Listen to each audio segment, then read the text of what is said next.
What's up, everybody? It's the Brownwater Banter podcast show. My name is Joey Cates.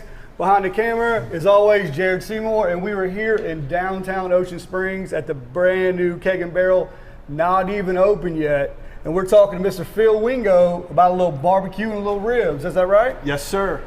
All right. Mr. Phil is from Chicago. He's into all these seasonings. He's into all this coffee, these rubs. And he's going to tell us a little bit about himself, and he's going to tell us about the Porkmafia products he's got going on. So I started the Porkmafia. I started catering barbecue in Chicago. I was cooking whole pigs for bars in the area. Right. And I had a couple of seasoning blends and had a couple of friends say, why don't we do a contest? So we went and did a couple contests, got lucky and won a couple of categories. So developed a seasoning line and trying to just get it out there and expand our brand a little bit. Okay. So I know I'm from Chicago, but they're named after areas that I've cooked. Yeah, I noticed that. And I spent time in Memphis, Louisiana, Texas, fine-tuning a little bit of a barbecue craft. Okay. And our good friend Tony Robertson is from this area and says, we need some of these products down here. So I'm happy to expand and try to see what we can get selling to restaurants down here. Okay. The Porkmafia brand, where did that originate and how did that start up? So that started by cooking pigs in the back of this bar. And we were sitting around waiting for the pig to get done one night. And a guy just walked up and took a picture of us and he said, man, you guys look like the Porkmafia. I said, I don't know where it's going to go, but I'm going to use that name. Absolutely, so, it's killer. I just went with it and, never looked back. All right, man, what we got going on today? It smells delicious in here. So we do have some spare ribs going on the grill that Tony's getting ready to throw on. One's coated with Memphis mud and one's coated with the Louisiana Bayou. Okay. And we're going to taste them up and see what we like best. All right. So these ribs have already been smoked, correct? Been smoked. We started the smoke process about 1 o'clock this afternoon. So they've already been smoking for about 4.5 hours and are ready to go, but we're just going to get a little char on them. I got you. What's your smoking process? What do you like best? So I don't like to leave the seasoning on the meat very long, 10-15 minutes before I put it on. Okay. Because most of mine are salt, not the first ingredient, but close. Right. And so the salt will draw moisture out. So I just like to put it on 10 minutes before we get them on the cooker. Okay. What kind of smoker do you use? So myself, I love the drum smokers. I just got one. Man, they're great. They're awesome. I think those are about the best backyard cooker you can have is a drum smoker. Right. And myself, though, I also have a Big Green Egg and an Alvaron Santa Maria. Right. Any particular wood or anything you like with that? I love oak and I love cherry. All good stuff, yeah, right? Good stuff. Good flavor on it. All right, so he's getting this. So you said he's set for about 4 hours in the smoker, right? Yes. I've heard that you always hear the ribs fall off the bone. Is that a? So that's the general public loves fall off the bone ribs, but that's a little bit overdone. Okay. Normally, if you take a bite of it, you see that half moon in it, it's a pretty good rib. Right. Instead of biting it and all the meat fall right off. Okay. We should have tasty ribs, and I got a little bit of Cochon dipping sauce that we'll put a little dust on or dip our ribs into. That'll leave a good flavor. Okay.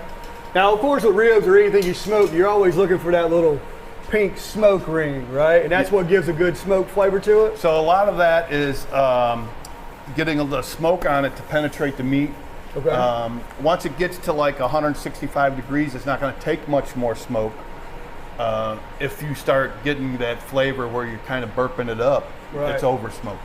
Okay. So I don't like a whole lot of smoke, but the smoke ring, some rubs have a little MSG in it. Right. And that MSG will deepen your smoke ring. I got you. So if I'm looking for a smoke ring like on a brisket, I'll use a rub as a base with MSG in it first to open those pores up, and that allows the smoke to get in there. All right. Well, one thing I've noticed in my backyard is smoking requires a lot of patience and a lot of downtime, right? And I think that's where people get in a hurry is they try to hurry up, and it's not called smoking anymore. It's barbecuing then or grilling. But I mean, the meat like this, spare ribs, take a little longer than a baby back to me. Right. There are some things that are quick, fast cooks and some things that are long cooks. You just got to know which one you're dealing with. Well, that's the best part to me is lighting that smoker up about 8 o'clock in the morning, sitting hanging out. Smell that all day. You can having get a couple your yard brewskis. work done. Absolutely. Have a cigar and a beer, and you're golden. That'll work. Yeah. All right. So how you like this place we got in here? This place is awesome. It's great that these guys allowed us to come in and use their brand new equipment. We're gonna before pretty they it up even full. open. Tony, you can throw those right in here. We got the ribs coming off now. Awesome. All right, so we had them on the smoker for 4 hours, and we put the sauce on them, then we put it back on the grill to kind of thicken that up, just a little to get color. a little color on them. All right. When you serve yours, what do you serve? About 2 bones, 3 bones per person? Usually 3 bones.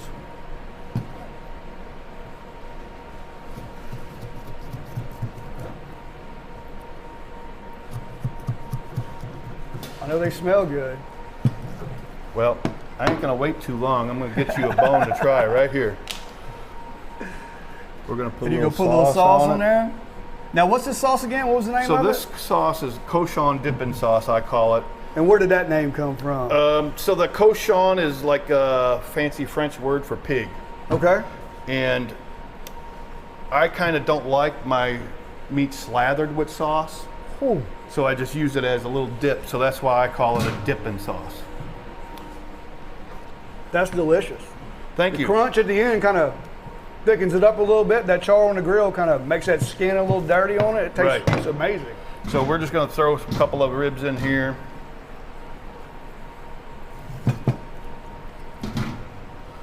Of that one. And we'll get them tossed up with a little sauce on it. Ooh. We'll get a couple of this flavor. Now, do you prefer spare ribs over baby backs, or what's your favorite? So in Chicago, they're known for baby backs. Right. So I do like baby backs, but as far as meat-wise and meat and fat ratio, I like spare ribs. Okay. They do take just a little longer. Yeah, I've cooked both, and it seems like to me the spare ribs take just a little bit longer to take, and Yeah. a little bit longer to get firmer, I guess. Yeah. So now this rib here is a different one than the other one you had. So let's try that one. Okay. We'll try that one without the sauce on it. Yeah, you're gonna make me fat, man, because it's delicious.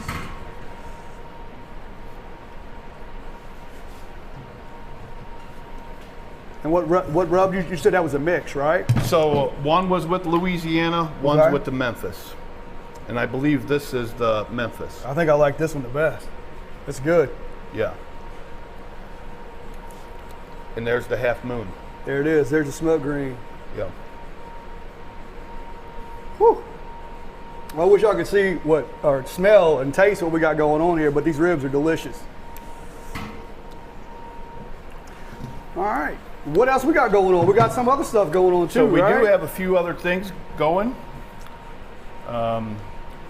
We do have some jerk wings coming out Okay. that we did smoke them earlier. We just flash fried them, Right. and we're gonna have the chef from Keg and Barrel come and show you and explain what he's got. Okay, that'll work. But the coffee as well, right? We're doing coffee as well. We do have coffee. So our product line is coffee. Our brand on that is called Coffee Up. Our 6 flavors of retail. We got our retail bottle of our dipping sauce, and we do carry Ubon's Bloody Mary mix. Now that's the first thing I noticed when I walked in here. Yeah, It looks delicious, pretty and good they were stuff. sampling it over there, and they said it was delicious. So these are products we're trying to get into the area and to get into restaurants and show that they can have good product and that it's a reasonable price for them and it's going to be good for the restaurant and boost That works. sales. And Tony's actually going to be your rep down here. Tony right? is going to be our rep down here, so they can get a hold of Porkmafia, and we'll get Tony hooked up with the restaurants locally, and hopefully I'll be coming down more often. That'll work, man. We appreciate you coming down for Thank you. sure, and thank you for you. giving these ribs No problem. for sure. All right, we're going to bring Clay in now, right? Clay, executive chef of the new Keg and Barrel, and he's got some delicious looking wings that we're going to toss up. Yeah, man, like you said, my name's Clay, the executive chef here at Keg and Barrel. I was lucky enough to have these guys come on through and bring in some delicious product for us to try out. It's a nice way to start the new equipment and see what it's capable of. So what we have here are some smoked wings that were brought in by my buddy Phil from Porkmafia. And what I'll do is give them a quick dust with their Memphis Mud and Nazareth blend. And then we'll hit them with a little bit of their Caribbean jerk sauce. That'll work, man. Well, tell us a little about the building and what y'all got going on in here, man. So here with the Keg, this is our third location. We've been around for about 15 years. We've originally started out of Hattiesburg, Mississippi. We started out as just a local pub, just kind of a bunch of guys sitting around watching soccer, hanging out, drinking a couple beers. Right. And then within a few years, it just grew and grew and grew.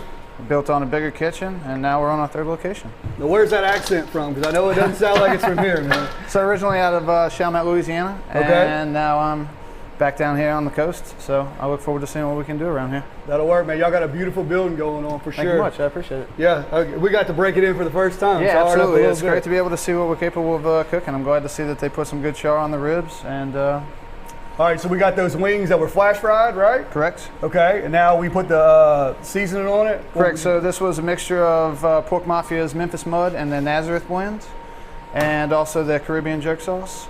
And then just a good blend of both and a nice toss, and I think we're set and ready to go. That'll work. So it's that easy, man. It's that easy. What style menu you think you're going to have here at the Keg, or what are you going to have at the Keg and Barrel? So here at the Keg, normally how it started out was just a small gastro pub. We pretty much focused around burgers and pizzas, and now we've kind of grown a little bit more into our own brand. So we'll be doing higher end burgers, some specialty pizzas.